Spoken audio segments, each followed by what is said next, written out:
chu pathian thu ilo ngai thaila rombung som pathum chang som pakhat atanga som pali ilo ngai thlang rombung som pathum chang som pakhat atanga som pali tunlai thil omzia insha tawang le muhil tho har ahun to tak zet ti insha tawangin chu chu ka soyani tuna chuan kan rin te lai ai khan kan chan dam na chu a hai ta jok si a zan hi aral lek lek to a kwa avar don ta e chu wangin thima thil ti chu pai ila eng thwamin I in thwamang u chuna om angin moi takin I omang u zu in boy le zu ruya om lavin pur le in ngai manga om lavin swal le in it sig na om lavin lalli swa krista lal iswa krista chuan in thuam zok ula in ti sachak na puitlin turin engma in siam chu oh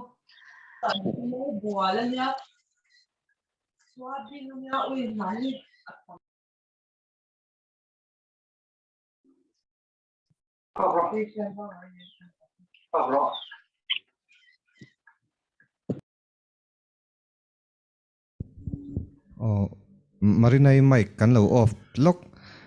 ron online tir khan kan mic kha kan off lo wang khan kan ti kharon lang thina chu helama tangin in mic kharon off angai thina kanin khom te ti boy pal kan hlo wangin chu ani lo zok kan lo mute pal tat mai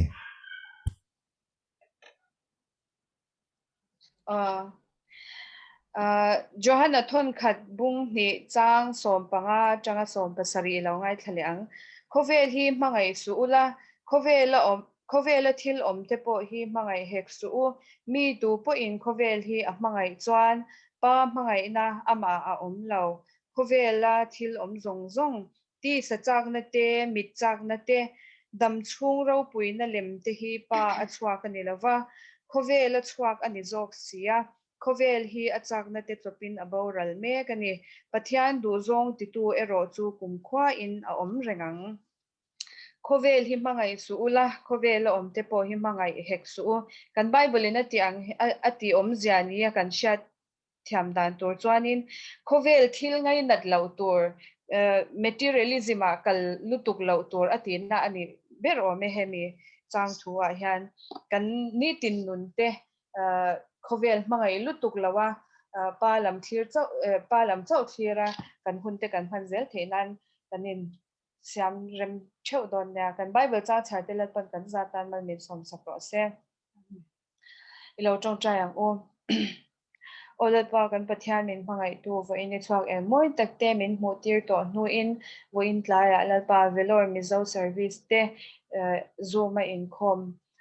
na hun thatak te nangin min siam sakle wangin hena lom tho kan ron suye lalpa vo in kan ron in khom hian kan dam chung nuna lalpa nangma hi kan lo da poimo ber lo thin fo ani khovel thil te hi kan lo da lal thin ani lalpa khongai takin mingai damang che tu na tang chuan lalpa nangma chau thanga kan khovel thil te kan pai thlaka lalpa khovel thil te engma ani lo ti kan lo sha zwa deuh thena nangin kan nun min kai shwai zel turin kan ngen boku che voina kan hun man tur nangin min man puila kanin khom te lalpa nangin min man puila mi helai lo chim tu te zong ta na hlok taka kan man theina lalpa nangin min om pui chewang che chung chu fi phai swam hingin kan ron di le tuna chuan kan secretary nula Jennifer pang tori ni lo somang wo in zoom kal tlanga ronin khom song te Vellore Mizo service chuanin chipai kan lo book chawani kanin khom dan tur hetiang hi ninga kanin khom na min shwai tu hi nula merina vielmoi zwali namte ania Tantu Nl.Lalramdini Sailo ani anga Lalnunmawii missionary nurse ne na changin pathian thu cha kan ngai thadon ani special item C Lalrohlui ne na changin kan nei theidon bokani kaile pathian ni income program lo ngai thaila shwai tu Dr. Ram engmoi khol shing ani anga Tantu tlangwalal muan ti maren the ani anga Thuhriltu Reverend Lalbiak sang apatswao kan chaplain ani yang Reverend Sareng pu Sailo ti chung kwa in Vellore Mizo welfare ne na thilpe kan peya thilpek petu te chunga Vellore Mizo welfare hingin lom thu kan sayani khazum khani e alom ame tuna chuanin kan Tantu kan lo somanga Lalramdini Sailo ilaw somang. Bete-a tu tiang hi mi lo ngai thlang u. Ti ko ti thil ti bung ni. Tang som ni panga changa tang som ni le pariat. Tin Davida chuan athu asuya kama kum khoi na pa chu ka mu china kamang an lo nan ka ding lama omani chu wangin ka thin lunga hlima kali po aloma chu wangin ka ti sa po be sei takin a ombokang ka tharau chu mi thi kwa in ho chhia lawanga I mi thiang him choi rali phal hek lawanga nangin nun na kongte mi shatira nangin emailin lomin mi ti khatang nangin emailin lomin mi ti khatang pathian in kan bible chang chher te kan za ta ma mi som sak ro se pathian he na ku ni lo chen chang o Ola pa kan pathian du tam mi mangai tu khongai na te izangai na te la pa kan sungai lan ti china he ni a po nangin nang ma biak na hun chat tak te la pa min ba sai sak le awangin kan loma inena lom tu kan shila che la pa tun na hian mani net na wang te mo chung te na wang te mo mani har sat na shang wang la pa lung ngai na tuar mek te har sat na tok mek te po kan om the la pa chu te walin heng kan nat na le kan har sat na para hian imal sumna mo mai lo turin nangin min champuila la pa ipmanga ina chiang zo ka kan mu the na turatan kan nat na te kan har sat na te nangin man ro min man sakang che la pa bu ina kanin khom hi khoi takin nangin I tharawin min ter puila kan shwai tu te tin kan special item nei tu turte kan thushil tu turte ani buat sai na la pa nangin mal som sakla an mani kal tlangin khoi takin nangin kan he na I thunung lo pang swa kang che kanin khom hi abula changa top themi ni ku tharo pia kan lane en zong som hi fa pai swa krista min ne na lom chu se min kan dila che Amen.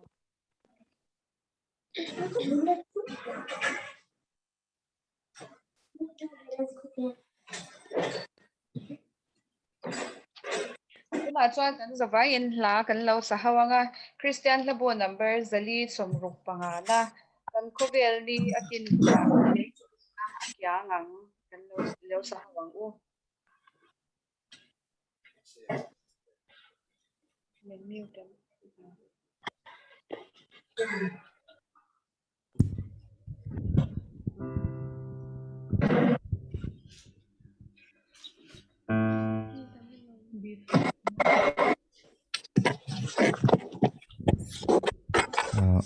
mic kha kan off thei chuan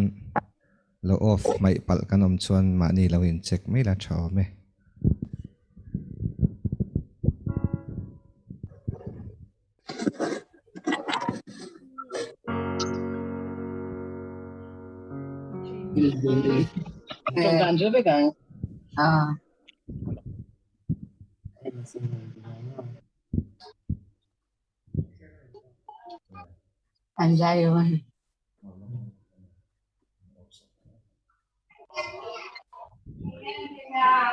kan off thei chuan mic kha kan off thei chuan ni lo off ve kang u kan thiam lo ani chuan kan te panga mute ti kha lo lang kami kha kan off don nya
tuna chuan kan special item nei tu torpi C Lalrohlui ilo somang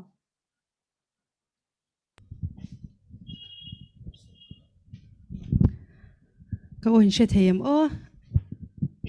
she the avoina ka hlaron saktur hi kadai zel don ti khani a he la hi a challenging em a amaro chu pathianin kan chunga thleng tura arwa ta piang te hi lom taka kan pomzel hi ke mani tan theu a tha a lalpa a kan lom hi kan chakna ani wangin he la hi pathian ro puinan kan ron hlan don ani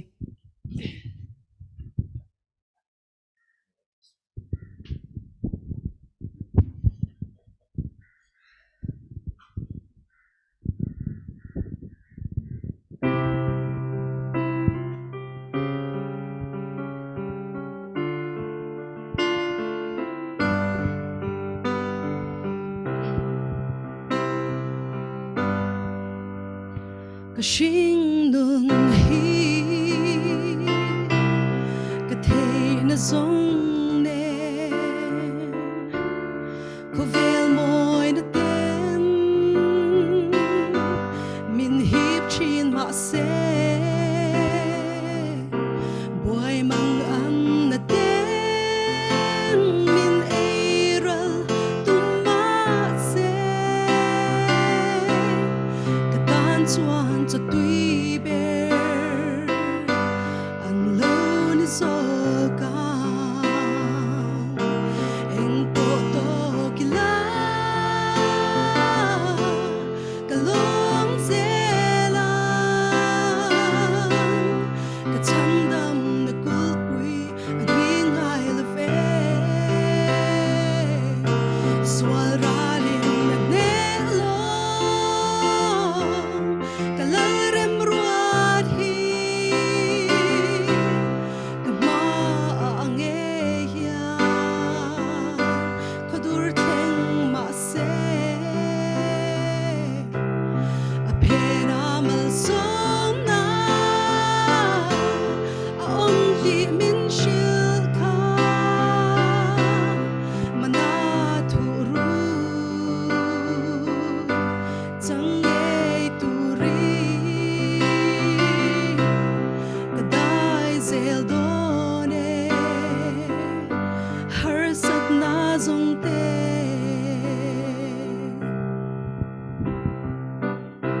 swal ral lian te an lo pung zela min lag bo sagro ti in ka ngen fo luang so pai lo ving la ku po amit lo ka chian na tu renga ngai tua ngai lo ve ko vel zong le ke manun nge hi kal san ro ti min lo ko reng si heli dana chuan chang ve chin ma se ka chunga ilom chuan ka tan to ke eng po to kila ka long zela ka chan dam na kul pui ang hingai la ve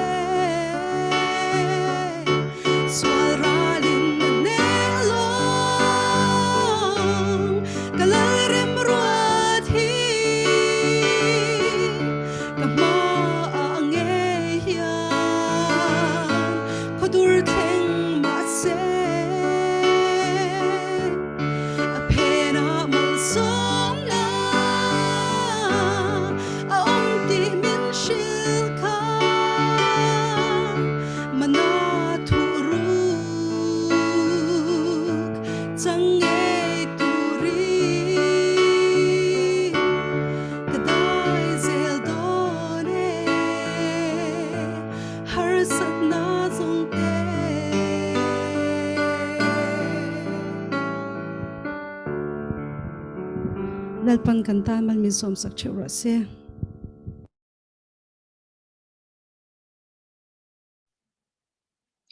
tuna chuan kan Thuhriltu tur Lalnunmawii missionary nurse ilo somang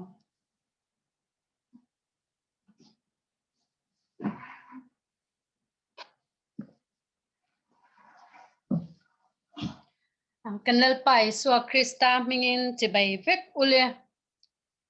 hei kan sha tangin shipui leng wangin hun engamo chen chu zum mangin kan lawin khom ta a maro chu kan ti chin pa ngai anga chapela in khom lawa hetia nga zum ma kanin hanin khom hian mun sang sang atangin pathian man mi thatak tak te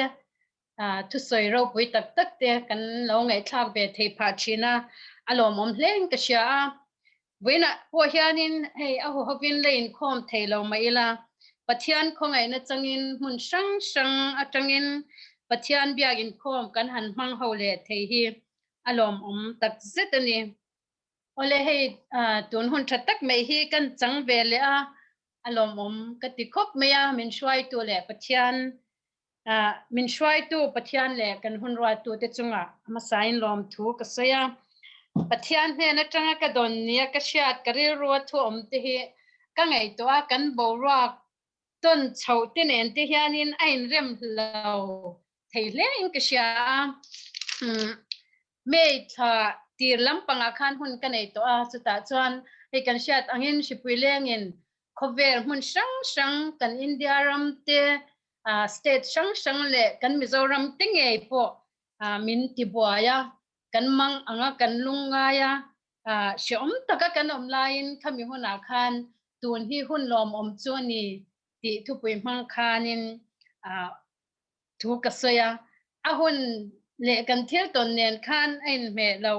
viawin ka sha mai ro chu pathianina min pek ve nge ne ka sha ta wang khanin ka soya hei boi ne a po hianin chutiang anga kan har sat na te kan mang an na te shiawa kan voi na te chu alakal chau me ka chuti lai chuan karil ro thu lo oma hi chu ne in me lo tak bok chu nin ka sha limna ti hian ni chu mi limna ti thu pui mang chuan boin ya hianin han soi ka tuma kima shim shim po hian he thu pui soi hi ke in me lo le in ka sheboka tin zun kha to pathian ya khanin missionary pupisilarin omat ne na tang khanin limin an zai ti thu pui kha ngai nom tak le thatakin kan lo ngai thato ti chuan boin ya chuan kan thu pui atana karon thana chu limna ti ani pathian thu ilo ngai thang Isaya bung som thum panga chang som lo ngai tha ila tin lalpat lan te chu an kir le anga hlasa chungin zai on chu an thlenganga chatua na lomna an luchunga aom to ang limna le lomna an hmu anga lungai na le room na chu about to ang limna le lomna an hmu anga lungai na le room na chu about to ang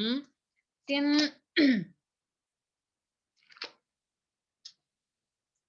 Hebrai bung som patni chang khatle chang ni lo ngai thang chuti chuan chhum puina satak ang clear tu ten min hwal vel wang hian min ti noka piang le swal ke mania betlat chui da veng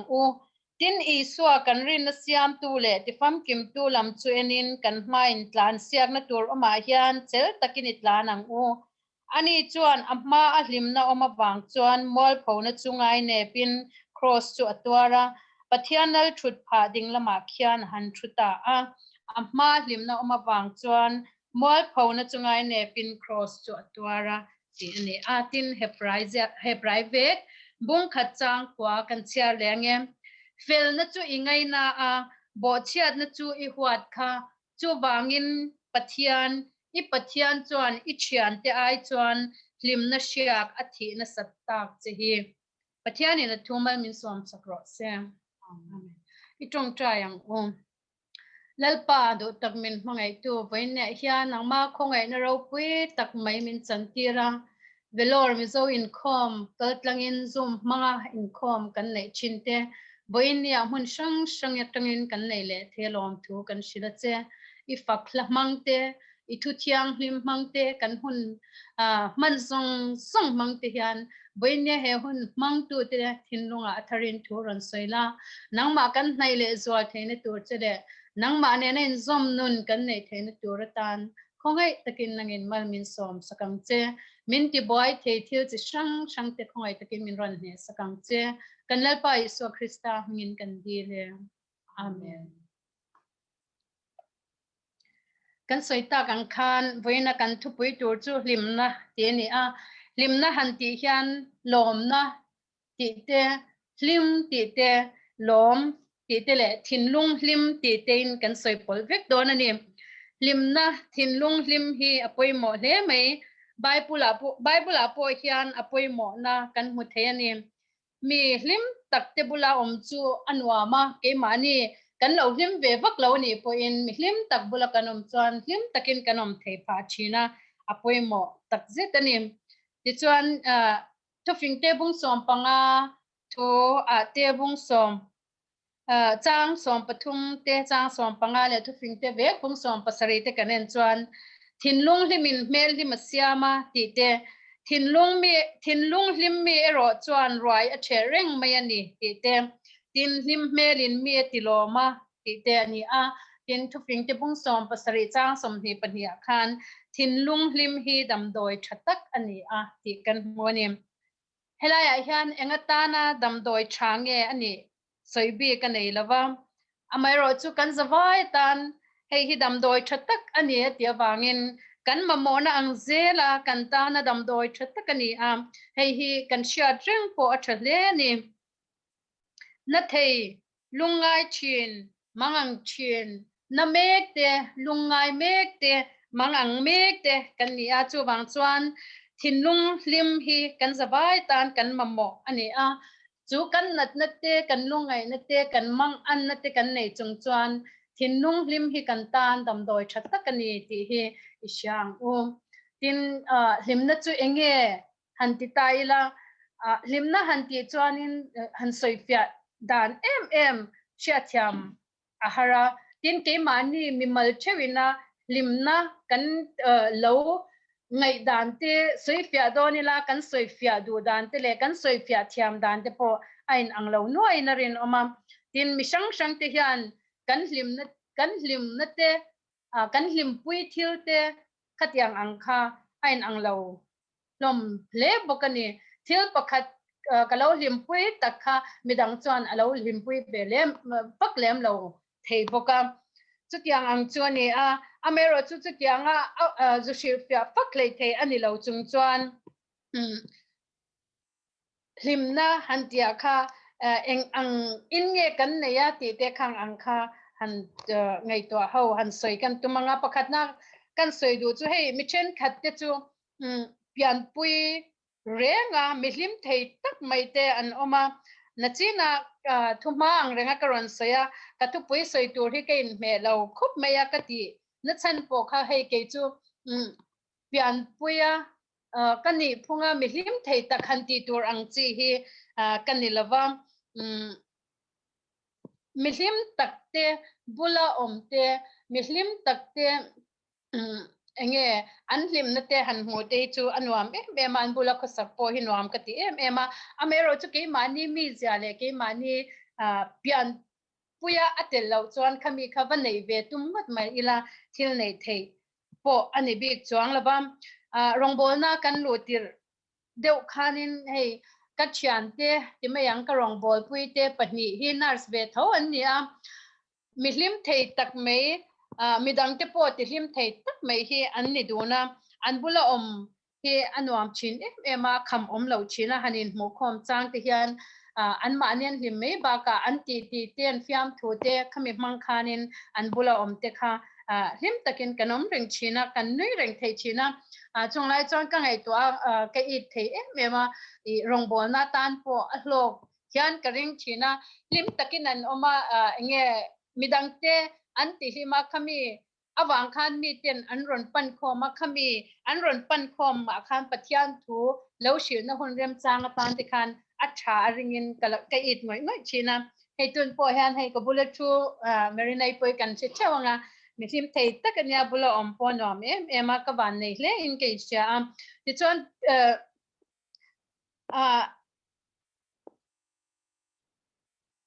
mi tam tak chu han ngai to ta ila I keima ni chung kwa anga emo kan chian te anga mo khatianga mi hlim thei tak mai mi dang te po ti hlim thei tak mai anom lain keima ni chung kwa anga le unaw anga te po achen te chu kan lo ni vek lem lawa chu chu nei du ringot mai ila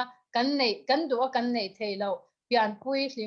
hlim thei pian pui zia kan ti ang kha ani du vele in zir han tum ngot poni ila fiam thu te momi ti hlim thei thil ang te po han zirin han bai hatin han soi ve mai la khatianga ke mani zia te lo chon han soi ve thin bok mai la a hlim om phatok pathu phato thin lo ani chung ang chuanin I nge pian pui lim na nei kan ti dona mi khatiang ang mi kha oma tin adang le a chuanin hei mi then khat te chu kan thil nei that lawa hlim lo te kan oma antinan khovela kan oma khovel thil chi sang te mamo chi sang te kan neya chung kan mamo ang kan han neya kan thil it ngoi le kan du ang te kan du zon tak te kan han nei chuanin kan engomo chen chu kan hlim be thin khop mei amero chu pathian tel lawa kan hlimna kan han zona antinan kan nuam ti zong te min ti hlim tu ni kan sha te kan va pan rok khan kan hlim china amero chu kan hlim viau emo kan ti lai khan chungrin lama kha thil khan min lo e chebele thunga reilo te a lungai na min then le china ni asa papung som ni changa khan miswak swal hlim na chu toya pathian shelo mi lom na chu mit khap ka chawani atiam khatiang ang deuh khan pathian shelo le ka hlimna kan zona kan nei te hi chu atoya mit khap kar chawata na lo ni tuna hian miswak swal kan ni love te po kan lo in ti me theya kan lo in ti phal lo me the ni thil swal lu tu kan ti lo wang te tin kan nei zun na rin om taka kan thoa kan thil nei te kan du zong te rin om taka kan tho chwa tanga kan le khang min ti hlim tu ni te kha thil swal chuan ni hau lo mai miswak swal kan ni love kan ti the amero chu ti ro chuan iswa krista felna la trom pui lawa la iswa krista pathian in filamin pom lawa amane na in zom na tak kan la nei lawa ni chuan miswal kan la ni tlat me chu bang chuanin kan hlim na chuan adai re tak thei don lo banim tin krista ne na chu khovel thil mi then khatena hlimna kan nei na chuni tin adang le chuan krista nen hlimna nei tu te mi then khatte chu an oma annuna krista alal to wangte tharau chiang hlim in achen chila an mani alu awanga krista ne na engkim ma chon to te lungai na le mang anna shom na le nat na hmuna po lim na thuru krista an ne awanga lim taka theite an bokani hebrai bong song pani chang nia kan chiara khan anung kan zui kan rin kan lal pai swa krista po khanin amma limna oma wang chuan mol phone chu angai ne pa mol phone chu ngai ne pin cross chu atwara pathian lal thut pha ding lama kian han chuta aro he thu hi aro pui hle in ksia tin ring tu ma sa te chanchin te kan chiara kan sha kan ngai thachina krista wangin har satna te lungai na te ti du da na te shom na satak te antwa china lunga den te nan oma thing zaina zai bun te nan oma katyang ang khanin ange shom takin ti du da na satak antwa ni amero chu chung te chu an ma a hlim na man ni po khan an thira lali so Krista an ne awang khan khang lungai na le harsan na tikha an pumpel rang thei chung khanin pumpel lawin an tuar chhuaka tirkau te thil tia kan mo bung tirkau te thil tia khan Stefana lunga an den hlum chung chang kha kan mo khamia po khanin Stefana kha lungin an denga lunga an den hlum ma khan ani chuanin phat mei lovin a thira chu van lam a thira pathian ro pui zale pathian ding lama iswa ding a mo ama deng hlum tu te ama tinat tu te tan khan adil sak zo kanim hei hi hlimna dik kum kho hlimna chatuana hlimna Krista nei tu te hlimna nge chu ani chu hlimna nge chu ke ni poina kan nei apoi mo ani Isaya bungsom ruk pathum chang saria khan kan hmoa in mol pho aya ale ni in hmo anga in za aya in chan bawa hlimin in za yang chuti chuan in rama chuan ale ni in lo anga kum kho hlimna in hne na a omang ti kan hmoa he kum kho hlimna hi kan zawaya kan mamo kan nei nge ngai chuani pian puya mi hlim theile mi ti hlim thei tak ni a thakop mai ma se chu chuan top chin anei dona wangin chu tiang ang mi te chuan Krista ne na hlim na thuru kan nei khan kha hlim na kha alo the world china chu wang chuan heng khovel thil ro pui le nuam tak taka hlim na kan nei puin chu chuan adai rei don si lawa chu wang chuanin kan ma hian kum kho hlim na chatuana hlimna le lomna a omem ti kan ngai to apoi ma in kasha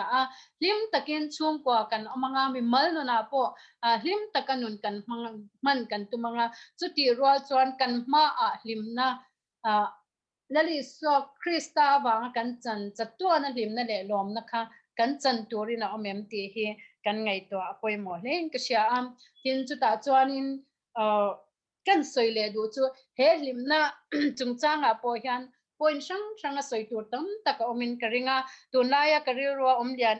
em hlimna chungkwa ti hi kan soile du chungkwa hlimna ti te point kan soi theo me soita kang khan chungkwa hlimna ti hi tunai chu karirwa hian omlian le mayam khovela hian voi khat kan lo pianga atamzok ti chu pathianin chungkwa min pe nule pa min pe ule naute min pe amero chu ti lai chuan mitam takte ro chu nule pa tina an local santo te ule naute na local santo te mal taka omte po kanom the ni chungkwa pathianin min pe hi alom om tak set se takai ma ni na kan ti thelo pathian khongai na kan chanani chungko tam tak chu hlim takin pathian nen hun an mang china an chungkwa pathian mal som na changin pathian ne na inzom na nein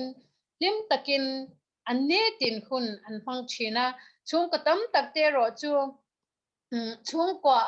hlim tlang taka ho lei theilo te po kan omani athente hlim taka omte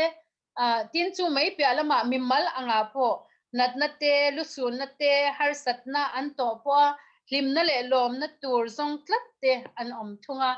helai hianin kan soidun chu mania hei helaya om kandi si nu pima tluangi thu soi hi kari ro om renga helaya an local no in apasala suna riruna thlak ema tin chu ti lai chuan anu in Mizoram alo bora sam le arwang po tha theilavin na oma chumia athu soi chu kariro khoi ya kan hospital chamalamte avoilai ten kanom pui theilawa kan han ho mel kan mo khan anani ti chu sha thoma sela mituinen khanin ma se him taksia asoi thei chu anu chu lam tengai na em chinani amera chu hunre takke na kal thei to laba I lam po he lam thei thei to laba tuna chuanin I banrama him takin adu to kin alam thei dona ti khanin alo soya atwar thiam katidon nge katiang ang khana lo soi theya chu kan karero khoine mem chu lusun na anat to atwar lai khan maro chu anu ina ahlim na tur jok alom na tur jok achan tur jok thlir pui khan in kha tho kha soi theya ro pui len ka sham chu tiang ang deu chuanin achentel hlimna kan zon lain achente ro chuan chuan lam siam chopa chung kwa hlimlo na lir zonga hlimlo na thlen tral tum te po kanom bokani tin mania hey nurse eng hi kachiara chulaya thuin ja pakhatte chu hlimna le hlimlo na te hi chin doklak the ni a ti thu hi kachiara ani du mel ne yang ka sia hey kan thalai jing ate hanin en taila thalai kher po ni lawanga kan samai me hian I hlimna le hlimlo na te hi ngai nei ti me yang chin dok laka nei te hi aom thei mel le in ka sha chu tiang ang chu kan lo ni ani chuan tin kan chung kwa chu tiang ang an lo omani chuanin khang ang te kha kanin shilfia kanin sha tir te po thain ka sha tin hei Mizoram a chuan koshan hoten Christian chung kwa kan ngai poimo ma po kan lana sa ema alom om taksiting ka sia hemi kan malak na wanga chung kwa Kristane na cheng hawa chung kwa him taka om te po mitam takan omanim hei hi chung ko tin te hian thei to pa ma kan la to chung hian ala la lo te po kan omanga thei to pa ma kan lak apoi mo le in ka sia chung kwa kan hlim lo chuan pon lama kan palim tak tak thei chin lawa chu enge a local zela kan thil ti du lo tak te thil thalo tak te tia atlak thina chu wang chuan chung kwa hlim taka kanom the na khovel thil ringota hlimna zong lawa pathiana hlimna kan zon hi apoi mo ema atul tak zet zeting ka sha tun haya sarman kan pathian thu kan ngai thak hemi zo ma kanin khoma te pathian zon ti te pathian nei ti te kan ngai tha alok thak le ti chuan ke ni po hian boine hian hei hi kan sha thara ke ma tan ne kan chung ko tan hian pathian kan zonga pathian atanga hlimna tak tak hi nei tur kanin bo sai apoi mo ni ti hi kan ngai to thar cholin ka sha hei sam za som pakwa cha som pakhata chuan I thusia tir te chu kum khwa aro chuna kala ka thin lung ti hlim tu ani si ti kan mo tin Jeremiah bung som panga cha som paruka khan I thu te chu katan lom na le ka thin lung hlim na ni ti kan mo kanim katan kan chung kotan pathian thole athusia tir te hi kan lom na le kan thin lung ti hlim tu ani ve emle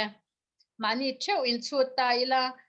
midang kan va soi sak thei lawa helaya hian ke mani cheu kanin in kanin she thei ome khovel thil ringot kan chung ko hlimna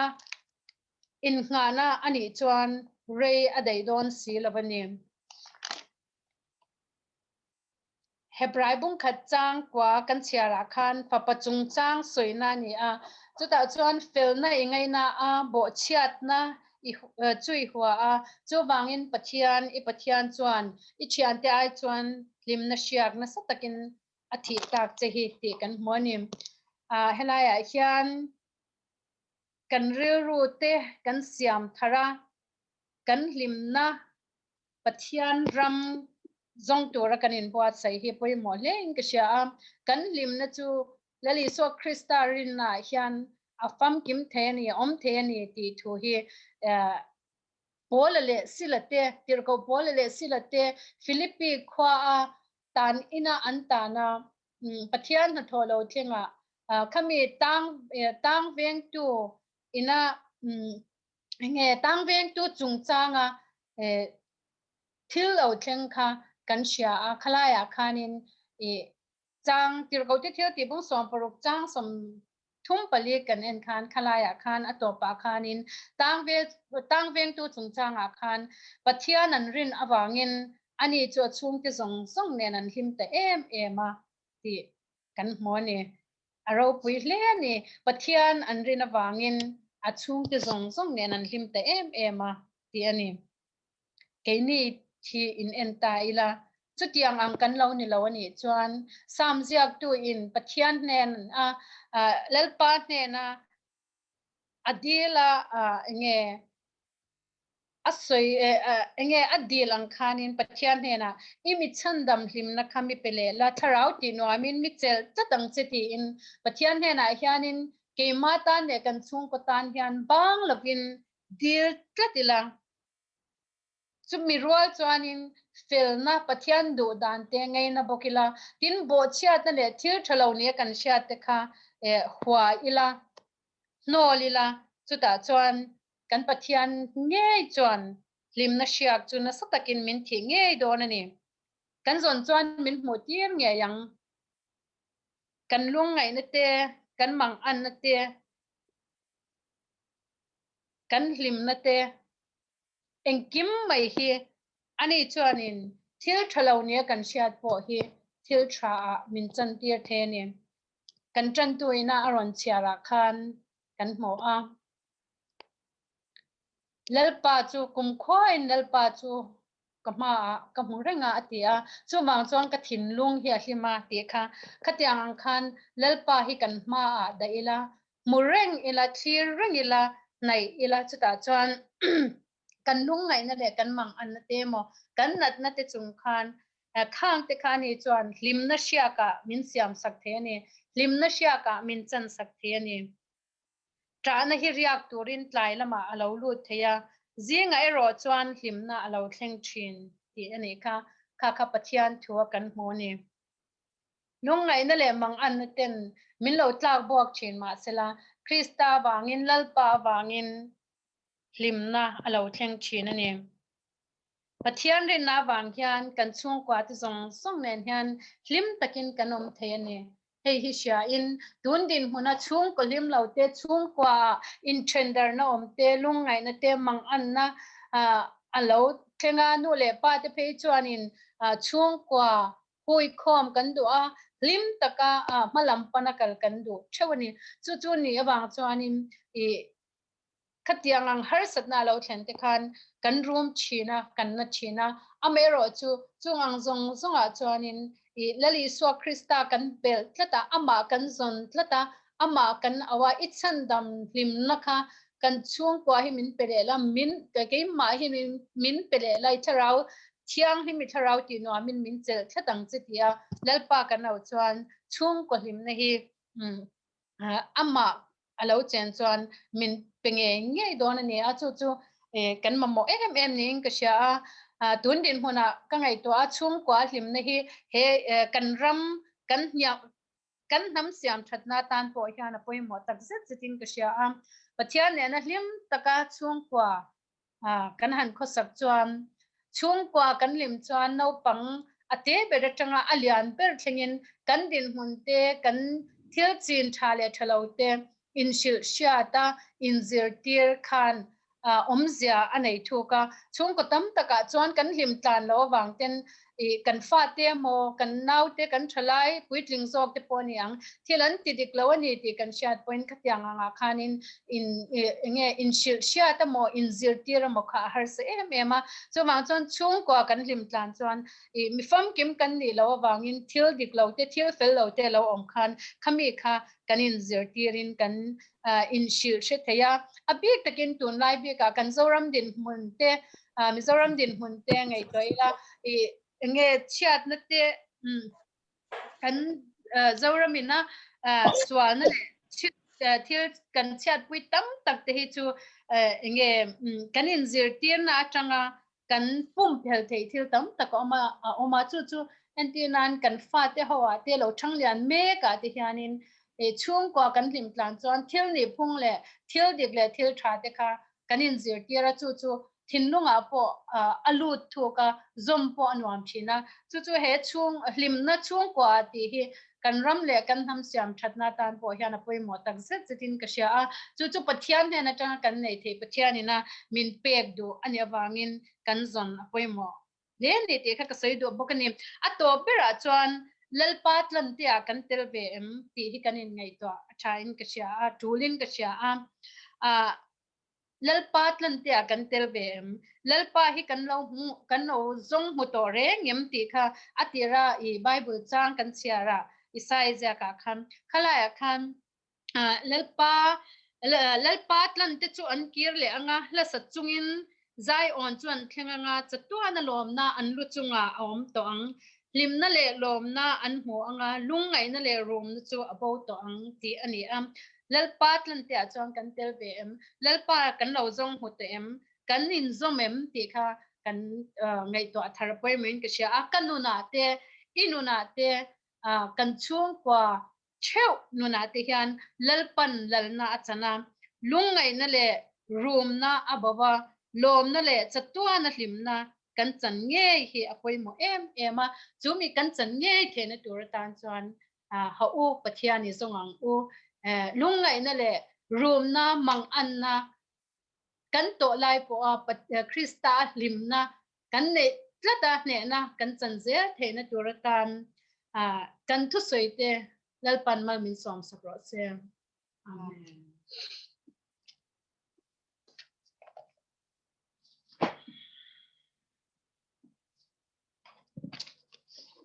kan Thuhriltu in hla nei lawa tuna chuanin kan hlunhunga tan Christian hlabu zanga somthum pahnih na khovel sum tin reng le lungtlu ilo sahawila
lalpan trong trai dan min zir tiak angin lo trong trai ang o kan kan pa pa van van mi mi iming zong ro se iram lo theng ro se idu zong vanan tiangin lemin ti ro se ni tin kan e khoping cho min pem che kan chunga thil ti swa tu te kan ngai da mangin nang point kan thil ti swa ngai da mang che swal tur thlem na min shwai lu swang che mi swal laka chuan min chandam zo kang che ram te thil ti theina te ro pui te chatwa nei ta ni sia amen